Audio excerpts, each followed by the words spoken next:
Hello guys, അപ്പം നമ്മൾ റീസെൻ്റായിട്ട് അൽബേനിയയിൽ പോയതിൻ്റെ വിശേഷങ്ങളാണ് ഈ റീലിൽ. ആദ്യം തന്നെ നമ്മൾ റെഡി ആയിട്ട് നേരെ ലൂട്ടൺ എയർപോർട്ടിലേക്ക് പോയി. ആൻഡ് അവിടുന്ന് വിസ് എയർവേസിനാണ് നമ്മൾ ഫ്ലൈ ചെയ്യുന്ന അൽബേനിയയിലേക്ക്. ഒരു 3-3.5 മണിക്കൂറോളം എടുത്തായിരുന്നു. ആൻഡ് നമ്മുടെ ഫ്ലൈറ്റ് വന്നിട്ട് മോർണിംഗ് 4 AM എന്താ ഞങ്ങൾ അൽബേനിയയിൽ ലാൻഡ് ചെയ്ത് അൽബേനിയയുടെ തിരാന എയർപോർട്ടിൽ. And this was my first view. കുറേ മൗണ്ടൻസ് ഒക്കെ ആയിട്ട് അങ്ങനെ ഞങ്ങൾ അവിടെ നിന്ന് ഇറങ്ങി. ഞാൻ ഒറ്റയ്ക്ക് കഷ്ടപ്പെട്ട് വീഡിയോ ഷൂട്ട് ചെയ്യുന്ന ദാരുണ അവസ്ഥകളാണ് നിങ്ങൾ കാണുന്നത്.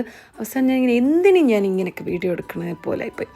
അങ്ങനെ ഞങ്ങൾ അവിടുന്ന് ഒരു ബസ് ഷട്ടിൽ സർവീസ് എടുത്ത് നമ്മൾ തിരാനയിലേക്ക് വന്നു. കുറച്ച് ക്യാഷൊക്കെ കയ്യിലെടുത്ത് വെച്ചു. എന്നിട്ട് നേരെ ഫുഡ് എന്ന് പറഞ്ഞ് ഫുഡ് കഴിക്കാനായിട്ട് പോയി. എൻ്റെ പൊന്നോ, അൽബേനിയൻ കുസീൻ ഒരു രക്ഷയില്ല. ഞാൻ ഭയങ്കര ഫാനായിപ്പോയി. ഈ കിടന്ന് തിളയ്ക്കുന്ന സാധനത്തിൻ്റെ പേരാണ് താവേക്കോസി.